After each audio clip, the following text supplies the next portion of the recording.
Good morning. Welcome to Mission Control Houston and Flight Control Room 1 at NASA's Johnson Space Center, where the International Space Station Flight Control Team is on duty 24/7, keeping tabs on space station systems and working with Commander Drew Feustel and the Expedition 56 crew members as they move through their daily agenda of science, research, and station maintenance.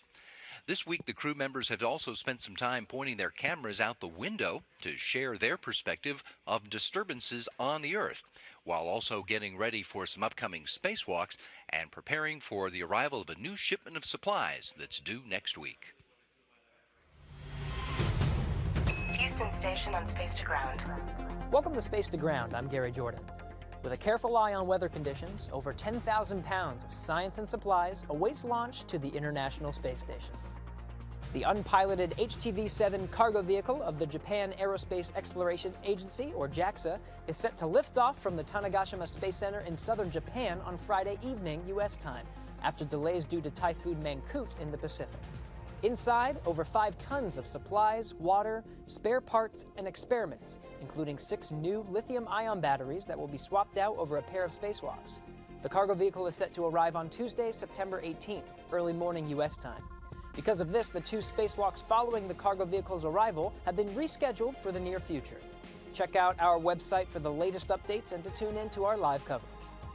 Though much of this week was spent preparing for these upcoming activities, the crew was able to get a glimpse of some severe weather on Earth. From 250 miles above the Earth, space station cameras were able to view Hurricane Florence from directly overhead earlier this week, while the storm was building over the Atlantic Ocean. The astronauts aboard also snapped some pictures with their handheld cameras. NASA astronaut Drew Feustel commented during an interview this week about his view from the station windows. What we see from up here is a little bit scary because the storms are so massive. Right now, Florence is headed for the east coast of the U.S., and although it is beautiful and amazing and one of the great wonders of our planet, watching the weather change, it is a little unnerving to know that there may be some folks in the path of destruction, and we wish them the best and hope that at least some of the imagery we do or some of the work that NASA does provides some fair warning and analysis of what's going on to better understand how these things occur and the best way to respond to them. We're getting closer to the first launches of astronauts on spacecraft from Boeing and SpaceX, which means the training has hit high gear. Mike Hopkins recently showed off some spacewalk training that will be vital while he's spending 6 months on station after arriving on the SpaceX Crew Dragon's second flight. Be sure to follow him and his crewmate Victor Glover and head over to nasa.gov/commercial crew for all the latest. Keep sending in your questions using the hashtag #SpaceToGround. We'll see you next week.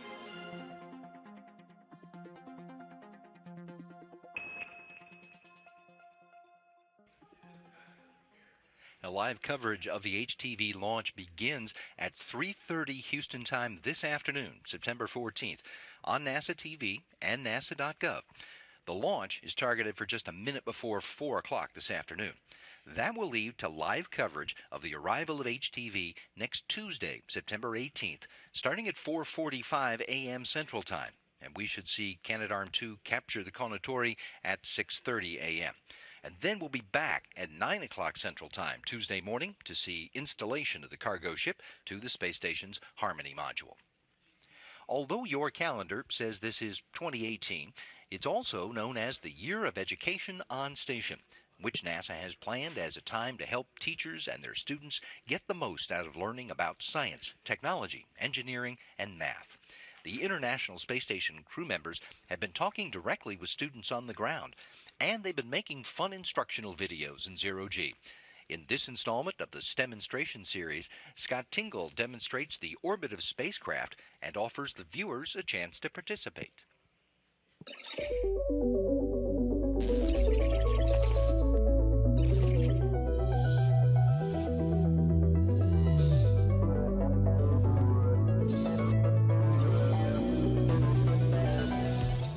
Hello, my name is Scott Tingle, and I'm living and working on board the International Space Station. You know, I love my views from the cupola. It's our orbiting altitude of around 400 kilometers or 250 miles above the Earth's surface that gives us these unique perspectives. Let's explore how our ISS orbits work. Come on. First, I should explain, orbits are elliptical or oval in shape, with some being almost circular. Planets, comets, and moons have elliptical orbits. Spacecraft orbiting Earth, like the space station, are placed into a nearly circular orbit to keep a consistent altitude as they travel around the planet. Let's take a look at the Earth. It has a radius of 6,378 kilometers, and the station orbits about 400 kilometers above the surface at 8 kilometers per second. That's 17,500 miles per hour. See if you can use these values to calculate how far and how long we travel in one orbit around the Earth. All of this information and more activities related to orbits are available in the accompanying lesson plan at nasa.gov/STEM on station. Answers coming in. 4, 3, 2, 1. The answers to the questions, by the way, are approximately 42,600 kilometers and 90 minutes. And due to our altitude on orbit, we have our very unique and awesome view of the Earth. Thanks for exploring with me today. I'm going to send you back to Earth now so you can start your challenge on orbits. See you again soon.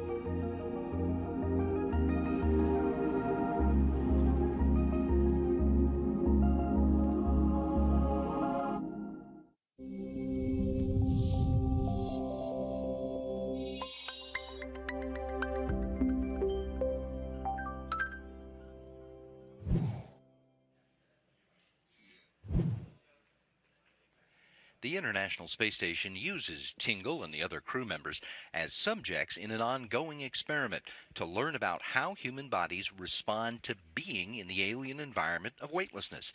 It's information we need if we're going to make future journeys out into deep space as safe as we can for the human explorers. And another important aspect of the station's contribution to education is that it provides a place for experiments devised by students to be carried out. Those two goals were combined for the Genes in Space competition, which challenged students and teachers across the country to design and fly an experiment about the relationship between altered DNA and the weakened immune systems some astronauts experience during spaceflight. Anna Sofia Bogoraev's experiment was up to the challenge.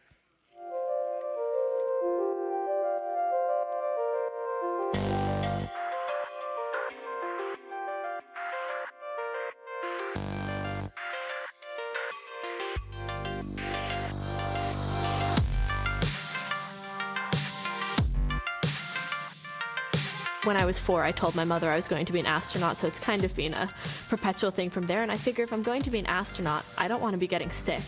And if someone isn't doing what I think about the immune system, why don't I go look at it myself? This is the mini PCR machine designed by Mini PCR. PCR is polymerase chain reaction, so DNA amplification. We now have more DNA amplification capabilities on the station, but when this went up, it was the first.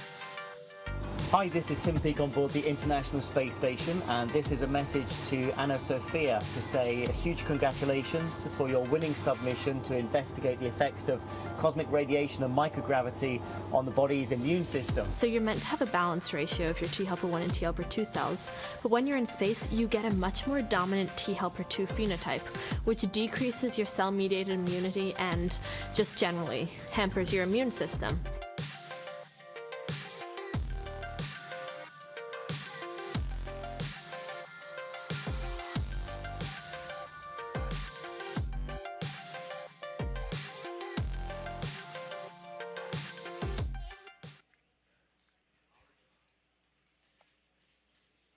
Along with being the lab assistants for some of the experiments on the station, the International Space Station crew members are the subjects of some of those experiments. For instance, there's one looking into how the 3 pounds of bacteria in a person's gut impacts their health. Researchers are trying to find out if those bacteria pose a threat to the astronauts on missions out into the solar system. It's thought that there are 10 times more bacteria in our gut than there are cells in our entire body. There's like 3 pounds of this bacteria in our gut, the size of our brain. We know that the composition of the bacteria in the gut is related to a wide variety of diseases, diabetes, cardiovascular disease. Once we started sequencing everything that was in there, we found we were just shocked. If you go into a rainforest and you just look at thousands and thousands of plant and animal species in the rainforest, that's what you've got in your gut. we need to find out what is the effect of the space environment. And so Scott was the wonderful opportunity because he was up there for a year. If there's no changes in the microbiota from the beginning to the end of the mission, that's a good sign that we don't have to worry maybe about the fact that going to Mars and back over a 2-year period is going to be a problem. But if we find that there are certain bacteria that are outcompeting other bacteria in the zero-gravity radiation environment, well, we've got to perhaps come up with countermeasures then.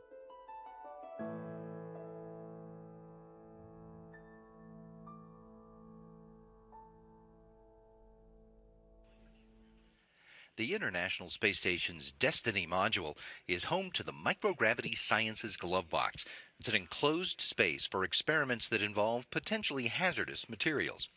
In this Speedy Time segment, astronaut Peggy Whitson pulls the rack out of the wall to show us how the MSG works. The sweet smell of life support. Presented by Science at NASA. When NASA astronaut Kjell Lindgren blasted off from Kazakhstan in July of 2015 for his first expedition aboard the International Space Station, he had some lofty expectations. I was eager to see Earth from space, and I couldn't wait to float in microgravity. And he confessed. I kind of expected the International Space Station to smell like a locker room. After all, what would you expect? It's an airtight spaceship continuously occupied 24/7, 365 days a year by as many as half a dozen hard-working and exercising astronauts. Lindgren was in for a surprise, however. The air in the space station actually smelled great. The filters and the life support system do a great job cleaning the air. There were no issues at all. First contact with the space station's clean air reminded Lindgren, a flight surgeon, of the impressive technology underlying the station's life support system. On the International Space Station, we're testing technologies that will allow us to live comfortably during long journeys into the solar system. Our life support systems provide a properly pressurized atmosphere with the right amount of oxygen. It scrubs carbon dioxide from the air, it keeps the temperature in a comfortable range, and provides fresh water and light and everything that we need for good hygiene. Hence, the sweet smell of the air. While I was on the International Space Station, I felt a lot like a bridge builder, helping to pave humanity's path to Mars. As mission planners look toward the red planet, we are definitely evolving from the lessons learned on ISS, says Molly Anderson, a principal technologist at NASA. We want to increase the level of recycling wastes beyond what we do on the station now. Our ISS water system can recycle about 93% of the wastewater back to clean water. The leftover fluid is referred to as brine, and we're flying a demonstration technology on station soon that will recover most of that water too. On the station, if all the systems are working, we can recycle a little less than 50% of the carbon dioxide back into oxygen. We're trying to get that number much higher, to at least 75%, and even up near 100%, she continues. While the space station still relies on cargo vessels to bring fresh supplies and equipment, improved life support systems can help reduce those needs, leaving more room for science and science equipment going to the station. Plus, Earth won't be able to help on missions that leave Earth orbit. Hundreds of millions of miles from Earth, no one will be able to bring us fresh water or replace malfunctioning systems. We will be on our own, just us and the life support system. That's why it is crucial for life support development to proceed aboard the station, an excellent testbed for future deep space flight. For more from the International Space Station, go to www.nasa.gov/station. For more news about the sweet smell of spaceships and the systems that support them, stay tuned to science.nasa.gov. Those are systems that help support the astronauts on board the station. There are other systems that the astronauts use to do science. And because this is so fun, we'll take another shot at showing you astronaut Peggy Whitson pulling the Microgravity Sciences glove box out of the wall and showing us how it works. Today, We wanted to talk to you about Microgravity Science's glove box. We do all kinds of experiments in here. I've grown tissue culture cells. I've looked at how air and fluids separate. I've grown superconductor crystals in here, and they got up to over 700 degrees Fahrenheit. So this environment was to protect us from what was happening inside the experiment. Now I'm growing cells, and they have to be grown in a sterile environment. So now I'm protecting the cells from me by having them inside this environment. So it's very flexible, and we can change out all the experiments by opening up this big door on the front. Then once we got the experiment set up inside, you can access from the sides, or we have this little airlock down here that if you wanted to, you could access from here as well. It's kind of like a transformer. At the end of the day, when you're done working with it, you just push it back into the rack. There we go, and it fits right in very nicely within the rack volume. The other thing that goes along with this, or is attached to this, is a microscope. We have a fantastic microscope with capability to send the videos and pictures down to the ground. The ground's been looking at the structures that are forming differently here in zero gravity. That's why they're doing the research here, is to see what new they can discover. So very cool science, very cool piece of hardware. Microgravity Science's glove box.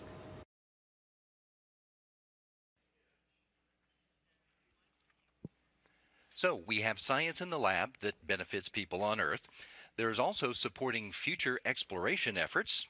There is encouraging international cooperation. And another top priority of the International Space Station's mission is enabling the commercialization of space flight and space research. Being a destination on orbit for flights from commercial companies really helps with that.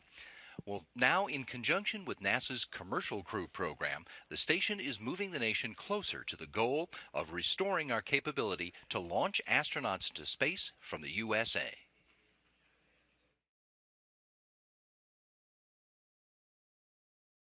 Stand by for terminal count. Stage 2, pressing for flight. 5, 4. The purpose of the Commercial Crew program is to return to our nation the capability to fly our astronauts to the International Space Station. Ground gas closeout are complete. 3, 2, 1. This Commercial Crew program is the beginning, I think, of an entirely new era. Go for launch. Side booster ignition. Liftoff. Astronauts taking flight once more from American soil as the nation begins a new chapter of space exploration. Stage 1 propulsion is nominal. This is us as a nation. This is us as a NASA private-public partnership together, allowing our nation to capitalize on what they've invested in within NASA to be able to create this industry. Both of our companies, Boeing and SpaceX, are incredibly capable companies.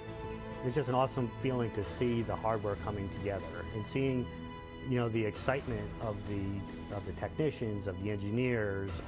It's going to be wonderful to see the crowds come back. And this is great, to get the public kind of re-engaged on human spaceflight again. The Commercial Crew program is revolutionary in a sense where it's going to provide us the opportunity to have more astronauts in space. It's going to further our ability for knowledge in a microgravity environment. We need to explore, we need to pioneer, we need to see what's out there and find new places to live. The International Space Station still has a lot to teach us. I think we're going to have a lot more opportunity to do the exploration research that we need to get us to the moon and to Mars and beyond. There's a larger group of us that are dreaming that potentially could have a ride someday and be working in space. It's a huge goal, a huge accomplishment for both for partners, NASA and the United States of America. The fact that we're able to partner with commercial industries allows us to fulfill that mission, to be explorers, because we can work together. This is just the beginning. I know the greatest events in space exploration have not happened yet, and that our destiny lies above us.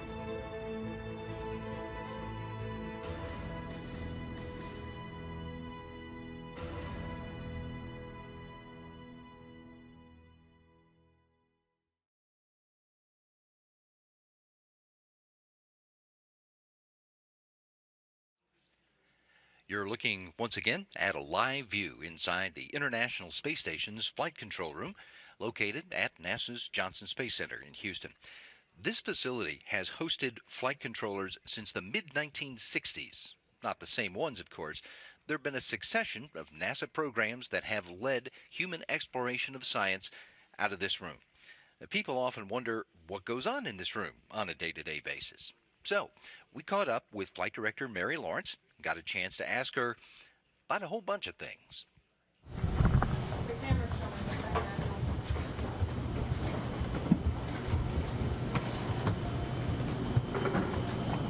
Flight Director Mary Lawrence. Oh, hey.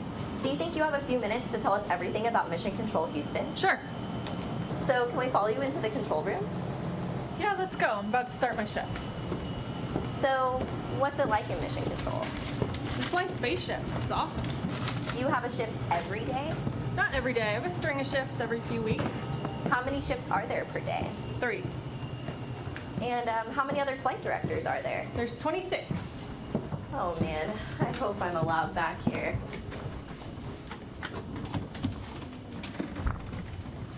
So what exactly does a flight director do? The flight director is the lead of the flight control team, so they're the final decision maker in all human spaceflight operations. What's a flight controller? They do all the work. What was your first day on console like? It was pretty quiet. The crew was sleeping. Is this mission control? This is one of the back rooms that supports. Oh, how many back rooms are there? There's several. How many people support the people in mission control? Could be a handful, could be hundreds during busy times. What is done in the back rooms that helps out the flight controllers? They're kind of the second set of eyes. They help out the workload at each of the consoles. Where's the real mission control? In here. Oh, can we go in? Sure.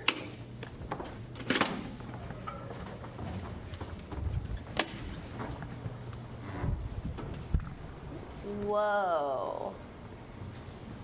So this is mission control. This is it. What mission is controlled here? International Space Station. Where do you control other missions? Down the hall, around the corner. How many control rooms are in this building? There's 3. How many people are usually in this room? Could be 6, could be 20 some. Is there assigned seating? There is. What do the patches mean? These patches represent missions that have been flown out of this room. What time does it close? We never close. How many mission controls support the space station across the world? Primarily, there's 5 across the world. So this is where the flight director sits? It is. Oh, hi. Hi. What's the hardest part about being a flight director? Constantly being aware that there's 6 people on orbit who are dependent on you to keep them safe. And the most rewarding? Seeing them return safely to Earth when their mission's complete. How many acronyms do you have to learn? TMTC.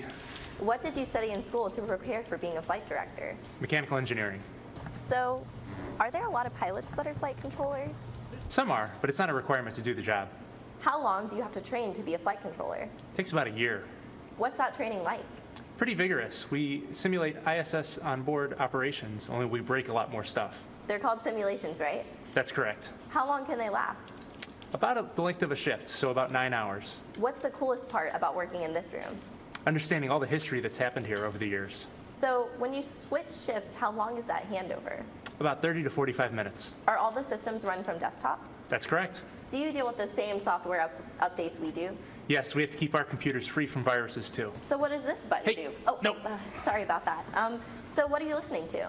They're called voice loops. And how many people do you listen to at one time? Hopefully only one if I'm doing my job correctly. Does the flight director fly the space station? Not exactly. So who does? Sir Isaac Newton does. So is that true, Mary? ADCO helps. Oh, hey ADCO. So what exactly does ADCO stand for? Attitude, Determination, and Control Officer. That explains the bat. So how do you deal with orbital debris? We use thrusters on the Russian segment and get out of the way. Can astronauts fly the station from the inside? They sure can. Is there a cruise control? It's a little more complicated than that. Can you make the station do a barrel roll? I could. I probably wouldn't be here much longer. Do you need a spaceship driver's license? That's my certification. So, Mary, each flight controller looks at a specific part? That's right. Everyone has a very specific responsibility as part of the team. Does everyone talk to the astronauts? Not everyone. That's Capcom's job.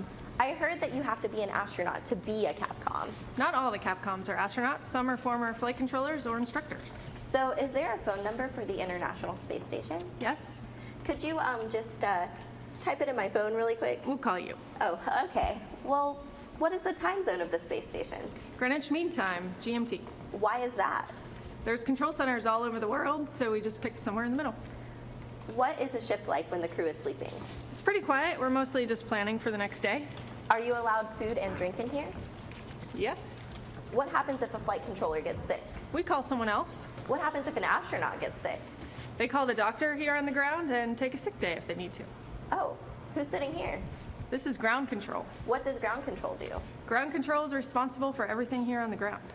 Oh, hey, ground control. Is there any communication delay from the ground to orbit? Not really. And how often do you lose signal from the station? A couple times per shift. How long do those last? Could be anywhere from 1 minute to 30 minutes. What happens if mission control loses power? We have backup power. How high are the satellites that communicate with the station? 23,000 miles. And how high is the station? 250 miles. What's the official language on the station? Actually, the remote interface officer would know that one. Oh, it's English. Do flight controllers know multiple languages? Tak, конечно. So Mary, how fast does the station orbit the Earth? 17,500 miles per hour. Okay, give me some context. So that's 5 miles a second. That's from here to New York City in 4.5 minutes. Is there a speed limit? Sort of. We don't have enough time for the details. So how many times does the station pass over mission control every day? Sometimes not at all, sometimes a couple times a day. We like to go out and wave hello to the crew as they pass over. How many times has the station orbited the Earth? Over 100,000. Have you flown any other missions in this room? This is the former shuttle flight control room. So, what's going on right now? This is called LOS. It's a temporary loss of signal. This is when we take our breaks. And what do you get to do on those breaks? We play Yahtzee. Just kidding. We get food, we go to the bathroom, we get coffee. Do you think any future missions will be controlled from this building? Possibly. Could be the Orion missions. EM1 and EM2 are flown from here. What is the farthest any human has ever traveled? We've been to the moon. So the Apollo 13 crew has been 250,000 miles from Earth. Wow. What is the longest time a NASA astronaut has ever been in space? Commander Scott Kelly was on orbit for 340 days. It's almost a year. Wow, that's a long time. But how long will those Mars missions be? Could be a year, maybe 2. Wow. Okay. So one last question. Is failure an option? No. Well, thank you, Mary, for taking your time to answer everything about mission control. I'm sure there are more questions, but we'll save those for another time. Sure. Take care. Bye.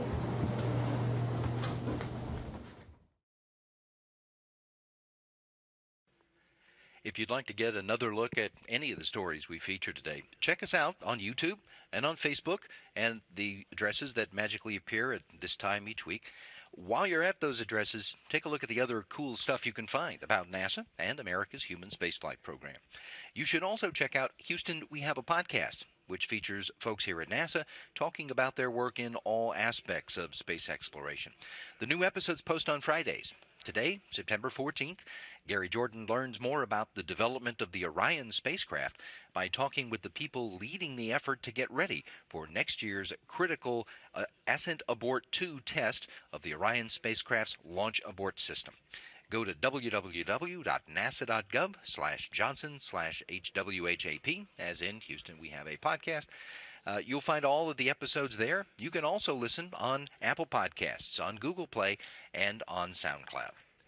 This is Mission Control, Houston.